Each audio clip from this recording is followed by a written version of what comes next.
Hi YouTube, this is just a series of short video clips of various microorganisms that I found in my pond. This thing is called Bosmina, and this is quite nice because you can see all of its internal structures all moving about. There's another little thing that's coming from the side there, I'm not sure what that is. Quite often it's quite hard for me to identify various things, so um, I just video them and then I can look them up at a future time and see what they actually are. Okay, this thing is a paramecium there. You can see its movements here quite clearly. Some of these things are really, really tiny and they're quite hard to photograph because they go in and out of focus, because they're swimming to like deeper depths and then coming back up to the surface. And yeah, you have to get the timing quite right to be able to photograph them. Check out my other video on beginning microscopy because it's got lots of still photos where I've kind of zoomed in a bit more and you can see more detail. Although this video is quite nice to see some of the actual movements because there are so many different microorganisms and they all do different things. Like this paramecium just kind of swims around and around and is reasonably slow moving. There's a lot of things that are really quite fast moving. And sometimes when you've got them under the microscope and you're trying to sort of chase them, it's quite tricky. Right, this thing is called Stentor. It's basically like a big tube that goes down. You can see it's sort of anchored in this bit of substrate here. And you can see the cilia sort of beating on the top of it. Here I try to kind of up the contrast a little bit to be able to see the cilia a bit more. You can see them moving there, they're sort of beating quite fast.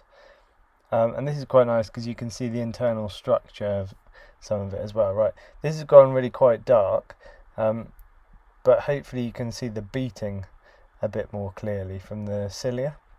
That was my aim here. I know sometimes like I just make things a bit darker and it actually shows up some of the actual beating.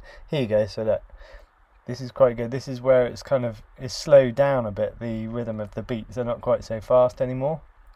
And you can see that they move in a kind of a wave type pattern over and over again. And this thing actually, like, it's a tube that kind of sucks in smaller microorganisms and eats them. It's a sort of like a filter feeder. Okay, next thing coming up, we've got this is actually a diatom and it's very kind of slow moving. It's like a sort of a glassy kind of structure. I think they're made of silica. And I don't know exactly what it's doing here. There's a little thing, it looks like it's attached to something or it's grabbed something. I don't know, I'm not quite sure how these things work. I don't know if they have like cilia at the edges of them or something to make them move. I'm not quite sure. Right, this next thing coming up, I have no clue what this is yet. I haven't looked it up. It's like really flat. It looks very clear. And this does appear to have cilia that's kind of enabling it to swim around in this weird kind of motion. It's very odd looking thing. Really nice kind of motions. I really like this. I will look it up. I'll find out what it is at some point. Basically, I just keep adding to my kind of video library of different things under the microscope and my photos as well. Right, this is a worm. I think the closest thing I can think of motion-wise is a tube effects worm. So I don't know if this is a tube effects worm, but it's something very similar. You can see it sort of anchors itself to the edge of this leaf, and then it's kind of just wiggling about all over the place. Which is exactly what tube effects do. And tube effects, sometimes there are hundreds of them, and they all form a little ball, and they're all wriggling about like this all at the same time. Yeah, I remember a pond that I used to have in our old garden in Southampton when I was growing up as a kid. Always used to have tube effects worms in it. Right, this bit of leaf that you're seeing here, it's just a tiny bit of leaf, and when I put it on the slide, started looking at it, there was this worm, but there was also what you're just about to see. I'll show you here. Okay, so these little things here are called Vorticella, They're a bit like Stentor, but a lot smaller. And when I started seeing these, I couldn't sort of believe what I was seeing really, because they're all kind of appearing at the edge of the leaf. So I think I must have put the leaf down on the slide, put the cover slip on it, which kind of squashed them maybe a bit against the slide, and they didn't like it. So they are just sort of popping out from underneath this edge of leaf, just a few at a time, and they come out. They're on like little tiny stalks. It's hard to see the stalks, but they come out. And when they get to a certain point, I guess because they're all kind of freaked out, they just pop away to kind of escape. So you'll just see them, you see them come up a few at a time. I couldn't believe how many were coming out. There must have been like literally kind of hundreds of them squashed underneath this bit of leaf, because they just kept on coming. So I took quite a few video clips, which I've joined them all together here so you can sort of see them all. But this is what's quite nice about microscopy. You never know quite what you're going to see. With these particular things, I guess if you found one that was being all calm, it would be attached to the side of a leaf, and you could probably video it feeding or whatever. But these ones, because they are freaked out, they're popping up and they're just pinging away. And imagine if you were trying to photograph one of these, and just as you're about to photograph it, just went ping, just completely disappeared, and then you'd have to like try and find it again on your microscope slide. Be quite tricky. What actually happened with these as well is this is one side of the leaf, and then what I did was I ended up turning the bit of leaf around so it was the other way, and what was really weird is they were also coming out of the leaf on the other side. So in a bit you'll see like this, you can see the dark leaf at the bottom here, and they're all popping up from that. In a bit you'll see where I actually turn the leaf around so it's at the top, and they're all coming down then from the top and doing exactly the same thing, just pinging off at the bottom. And when I ended up doing a bit of reading about these guys afterwards, I found that you can actually find like a big ball of these guys all stuck together by their stalks, and I didn't know that they could do that, and you wouldn't be able to do that on a microscope slide, because they need more space. So you'd have to find some other way of doing it if you wanted to video them as a ball. Right, here they all are. This is where I turn the leaf around, so the leaf is now at the top, and they're all coming out still from this side of the leaf as well. So there must have been just hundreds and hundreds of them. And I don't know if this is how they live in the wild, just in massive groups all the time. But I was lucky enough to catch all of these. You can see all the tiny little microorganisms swimming around as well, which are the sorts of things that they feed on.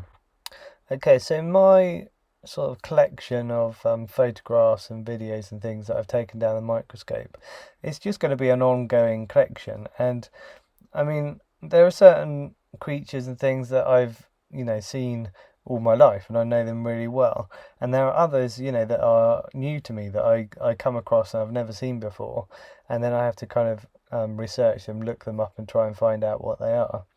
But every time I do that, it sort of adds a little bit to my knowledge, and I don't mind doing a bit of research every so often. You see so many kind of drawings and diagrams of these kind of microscopic creatures, and actually sometimes the diagrams don't look anything like the actual creature that you're looking at, and then suddenly one day you'll see an image or a video of one and you'll go, oh, that's what they're supposed to look like. Because sometimes when everything's labelled and you see all of the various kind of anatomy all kind of labelled up, it's not quite the same as what you're seeing in real life, and it does take a bit of interpreting trying to see all the various parts of the animal. And actually, like photographing these various creatures is quite tricky, and it actually takes quite a bit of patience, because especially with like faster moving things that come in and out of the frame really quickly, you need to kind of keep up with them and try and get them in the right plane to be able to get a good photograph. Sometimes you end up taking loads and loads of photographs, and I actually join images together sometimes on Photoshop to get the various planes of the animal in focus. Okay, this is Stentor again, but keep looking top left corner, and you're just about to see a globe algae come into shot. There it goes. So that's Volvox. Right, that's gone. Okay, so this Stentor Do you remember you saw the one earlier anchored in some substrate? This one's a bit more fully out, so you can see the whole kind of length of the tube, and it basically just sucks in creatures from around it. So can you see the tiny particles around it kind of getting sucked in, and it will just filter feed on these. You can just make out the green crescent shapes in the background. Those are Clostridium algae. Okay, there's a few little creatures coming up here. These are, again, things that are really hard to photograph because they just never keep still. I'm not sure what these are called yet, actually, but they're sort of clear as well. So anything that's clear is, again, quite hard to kind of focus on and get a good shot of. And yeah, these things are whipping around all over the place, and you can see them going in and out of focus depending on what level they're at, because the microscope, you tend to only be able to focus on one plane at a time. So this is what I was saying earlier about just being able to get various parts of the animal in focus at the same time. Here he is again, look, wandering about this bit of debris, in and out, up and down, all over the place. And there are creatures that are even worse than this, that are really fast, that literally zoom from one side of the slide to the next. Some of them, they just look like little spacecraft or something, really kind of strange looking things, like little mini vehicles zooming around. And there's a whole world of life going on in a microscope slide full of pond water. Really, really interesting. It can keep you occupied for hours. Right, if you enjoyed this video, please hit subscribe to see any videos that I might post in the future to do with microscopy. And plus check out my other videos, because I've got lots on kind of fossils and minerals and all kinds of other things that I've collected.